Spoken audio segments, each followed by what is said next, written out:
Hi. Hi, how are you? Okay, I'm in France. Where are you? I'm okay. I'm in the US. I'm in New York. Okay.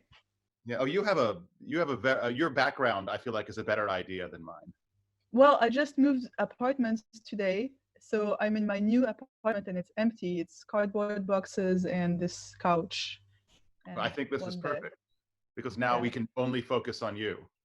Yeah. And I But you have have this books isn't even behind you. well, that's me behind me, Okay, but who is you?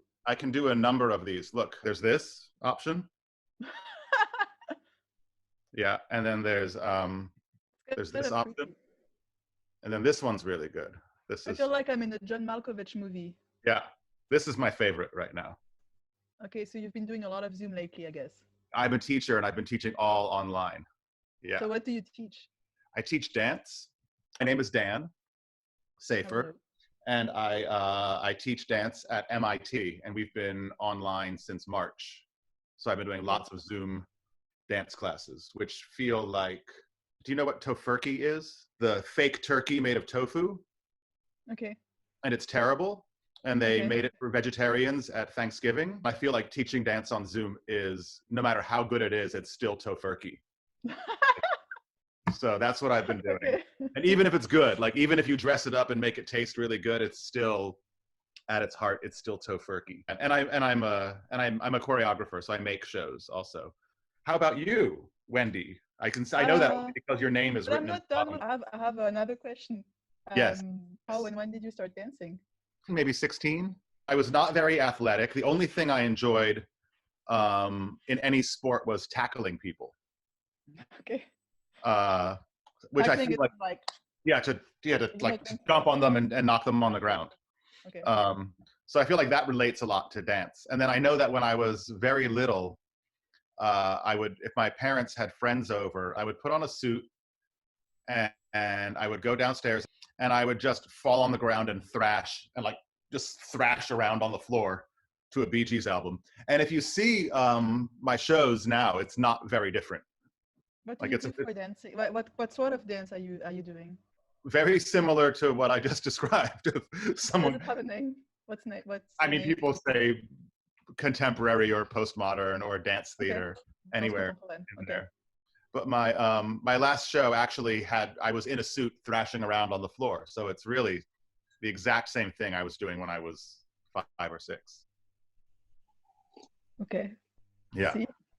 Yeah. Well, I'm also doing the same thing as when I was six. When I was six, I was writing stories. Uh-huh. So you're an I'm a author. writer. Ah. Yeah, I write novels and I also write essays because I'm a university teacher. Oh, Um, I teach semiotics of the image and discourse analysis, and I am in a media studies department where? in Lyon, in France, Oh. New York for a literary event called Walls and Bridges. And I have like different hats. Like I was a Yeah. burlesque dancer and a university teacher and a queer writer. And I thought, Yeah. okay, which hat do I have to wear this time? I thought reading poetry was nice, And then they asked me about my costumes, like in my lighting needs, my needs in terms of light and stage effects and like sound effects. I was like, oh shit, I came to do a poetry reading, like really French way, like me, a black dress, the mic, Mm-hmm. And then I realized this is not exactly what's expected. So I came on stage, I rolled the text like really tiny and I Mm-hmm. put it in my vagina. And then Mm-hmm. I came on stage and I took my clothes off slowly, and there was a heartbeat sound. I asked in the last minute, there was a musician there, and he said, do you want me to do something? And I was like, I need some dramatic effect. So he Mm-hmm. said, I have heartbeats. And I said, okay, let's do that. And I stripped my clothes off and I like gave birth to my text and I read it. Because this was my last minute thing. I had like no idea because I do performance art and like I use my body for performance art, and I didn't have any like costumes or anything. Mm-hmm. So this is what I did. But then there was another after effect. They were not expecting me to get naked, completely naked. So I think Walls and Bridges was an interesting experience for everyone. I think I think I might have been there that night. Okay. I think. Yeah, because I also was in Walls and Bridges, and for mine, I had a friend slap me in the face nonstop for 5 minutes. Oh, wow, intense. Yeah, yeah, and the audience was yelling "stop." Okay. Yeah, which was pretty great. How did you come to the idea, and what was the meaning of it for you, that Well, performance? it was about threshold, so I was curious to see like when would I need to stop, or when would my friend who was slapping me need to stop, or when would the audience need us to stop? So it's like, what was the actual threshold of? And who stopped? Well, the time ran out. We kept going, but he hated it. My friend who was slapping me felt so terrible. He was really it was hardest for him, I think. So it was him who needed aftercare. Well, I did too. I mean, my face was a mess, but I had a bunch of it was I broke a lot of blood vessels, and he hit my ear a few times. Oh my god! But it was great. So It was this was Walls and Bridges. yeah. I don't do burlesque anymore, but like I publish novels, but I also do shorter texts for readings. And I have a collective. I'm part of a collective. We're 6 queer writers, and we're called RERQ. How about you? Are you part of a collective or a company? I have a company. My company is called Witness Relocation. The last piece we made was a duet that I was also in. And I didn't know how to make an evening length duet or how to be a main performer in one of the pieces I was also directing and choreographing. So I thought this is what I should try to do because I don't know how to do it. I feel like we're forced now to make solos. Yeah, during lockdown, I was incapable of writing anything. Also, I just finished writing on a big novel in January. It took me 2 years, and it's Oh, wow. larger. It's a bigger book than my previous novels. It's longer, so I was like drained, and I was like, okay, there is lockdown, but I have like no, just gave birth to a big book, Yeah. to a long novel. So there was like 2 months of like doing only things with my hands, like polishing furniture, building stuff. Yeah. Yeah. And my writers collective, the 6 of us, we gathered on Zoom. So we decided, the 6 of us, to each write a short text about lockdown and libido. Because we all noticed that creating and writing during lockdown was really hard. Like our creative libido was shut down. We wrote about that, and we're putting them online now. I felt this big pressure that I was like, oh my God, I have to do something. I have to keep being creative. And it was really hard. And yeah, there was a pressure to make something out of it as creative people. And I was just trying to survive emotionally and taking care of the people I was locked in with. I mean, the first months I was just going nuts. We've been discussing how to teach in the fall, if we'll be online or not. And for what I teach, like if I'm teaching yoga or dance or something, the idea of everybody doing it in the face masks and with the distance, it just seems like it would be better to just only be online than to try and be in the room, trying to breathe with the mask on. Teach yoga, that's interesting. Yeah. I've been doing a lot of yoga to to stay mentally sane. I think yoga saved my mental health the last 2 months. I'll send you. I can send you some of my yoga sets. I mix in a lot of like. Oh, please. A lot of like core and Pilates type stuff. Okay, cool. So it gives you it gets your heart going also. Okay, yeah. Love it. I have I'm such a fan of this American yoga teacher called Sadie Nardini. She's quite punk in her appearance, and I like the mix of like punk style and yoga philosophy together. Yeah, let's see. How many tattoos do you have? So this is my first one. I was like 20 something, and it says romance. This is the second one. It's like roses. I have a big one on my back. It's all flowers. The first and last letter of the alphabet. This is a feather to write with. I might put the poem here that comes out of because writing for me is like a religion. Do you write every day? I write every day in my journal because my brain goes too fast. It's like a hamster in its wheel. And writing takes off some of the steam, Yeah. So it's like I write like I do yoga, like to take some of the steam off. For me, this is what like dancing and yoga are the same. It's the release valve. I have a ritual called the morning pages, this book called The Artist's Way by Julia Yeah. Cameron. Yeah. And first, I'm a French person. I'm half French, half German. And I was like, American self-help books, really. But then I did it because I'm a good student. So when I Yeah. start something, I do it, the way it's supposed to be done.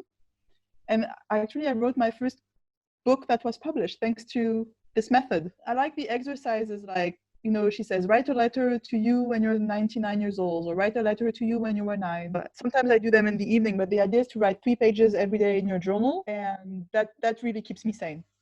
Wow. Well, I like the fact that you give yourself a task also.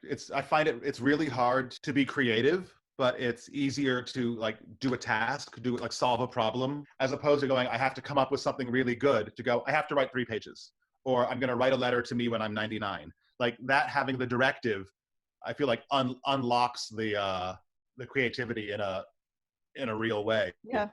As opposed to going, I have to make something good, or I have to be creative, which to me is like the hardest thing in the world. You asked me about my tattoo, so may I ask you about yours on your hand? These ones that say let go, can you see? I was in yoga class and I was practicing handstands. I was always looking down, at my hands in the handstand, and I knew that what I had to do was let go of my desire to get a good handstand. Okay. In order to get a good handstand. Like, I feel like that with inversions, with going upside down, and again, it's like whenever you talk about it, it's all a metaphor for the rest of your life. But you have to think about it in terms of, this is not a handstand practice. This is a falling down on the ground a lot practice. And sometimes I'll fall down less. So like, you have to let go of the desire for the outcome. And I was staring at my hands in class, and I was holding a handstand. Like, if I practice a lot, I could like get up there and I can hold a handstand for a minute, and it's great. And but I have to do it every day. And I was there staring at my hands and thinking about this. And then I finished class and like took a shower and went to the tattoo studio and had them put the let go on my fingers. I love this story. Lightning bolt here was after Bowie died. On this finger, it says the word class. Yeah, class, Oh, CLASS. okay. Yeah, so that I think it's so disgusting. It's so I can do things with a touch of class. Yeah, but yeah, I can show. I won't strip. Is it something you do often? Yeah, I think I'm sort of, it's very, people are very familiar with me taking my clothes off. Yeah, me too. I think we have Yeah. this in common. It's my cat, Dr. Smith, who died. And it says, Dr. Smith, such a good little guy. Days without an accident. Yeah. I have like 3 kids who are between 5 and 8 Oh, years wow. old. And they asked me to play with them. And it made me feel bad because all I wanted to do was something else. It's hard for me to play with the kids. Playing is about to let go. And they have this ability, the small humans, to just be in the moment. And I have lost this ability, except when I'm writing. Yeah, playing would be amazing if I could, because like I started playing with a kid, and then after 2 minutes, I'm like getting up because I forgot to send a message to that collaborator, or I have to do something in the house. You have a thing to do. I think we adults have a hard time playing because our brain is not wired to be in the moment. Mm-hmm. Mm-hmm. Yeah. Yeah. Yeah. Yeah. You know, I actually have to go to the bathroom. Can we hold for 1 second? Give me 1 second. I'll do the same. Yeah, great. We'll take a bathroom break.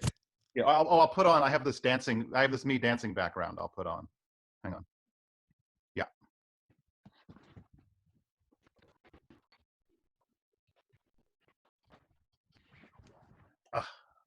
Okay, I'm back. You know, I was thinking about something in the bathroom. Which is the best place to think. Yeah.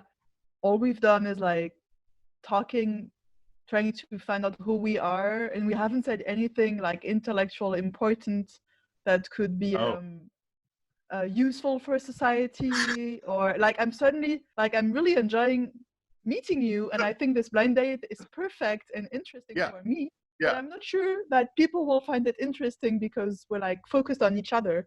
So I hope it makes sense for other people than just you and me. We'll see. Yeah, but maybe it will inspire them. I have no idea how. I just thought I would say that. I think that a lot of people think that they're really wild, and then what they do is like to other people is not really wild. If someone's like, oh, I really like having sex in the shower, and they think that makes them like this crazy, dirty, wild person. It's like, that's fine. Like, what are the surprising kinks? Like, what are the things that you're like, oh wow, that's pretty wild. Wow, that's new. We can have kinks that are not sexual because Yeah. like I feel like a kink is something that is like really yours. And Yeah. like I have a kink with words. I have a kink with words. Like I can spend hours editing a text, and when I read the text from a writer friend, and I can see that it's beautifully constructed. I have a kink with constructions of text. Mhm. Like Mhm. when you start a story and then at the end of the story it makes a loop. I like precise, Yeah. constructed stories that might be written in like common language with no special effects in the Mhm. words. Mhm. Mhm. But at the Mhm. end of the story, you're like, whoa, like Yeah. that is a kink for me. It makes my brain go bing. I like when people dance in places where you're not supposed to dance. Oh, I love seeing someone like dancing in a bar or dancing on the street corner or dancing on at the train station. And that to me is the most thrilling thing. I'm going to send you one of my yoga sets because I've been recording them and putting please. them online. Could you recommend me something to read, and I'll recommend you a dance performance that you can watch online? So one is my ex called Lynn Breedlove. Mhm. Lynn's first novel is called Godspeed. It's the story of a queer bike messenger in San Francisco in the 90s. Okay. Oh, and shit. it's a great novel. Got it. Okay, hang on. The Exterminators here. Yeah. Okay, the Exterminators here, so I need to run. But let me recommend a dance that you can watch online. This was my idea. Now I can't think of anything. It's okay. Let me tell you about the second writer. She's called Michelle Yeah. T. And her first book that I read is called Valencia, and it's amazing. And it's also Okay. San Francisco queer scene in the 90s. Voilà. I will look those up. Oh my God, why am I blanking? You know, I'm going to tell you to watch. It's not so much a dance, but it's one of my favorite videos. Sissy Boy Slap Party by Guy Madden. Okay. Boom. And now I have to run because the Exterminator is here. I love that our blind date was stopped by an exterminator. Yeah, it's perfect. I'm gonna do your yoga right now. Amazing. Okay.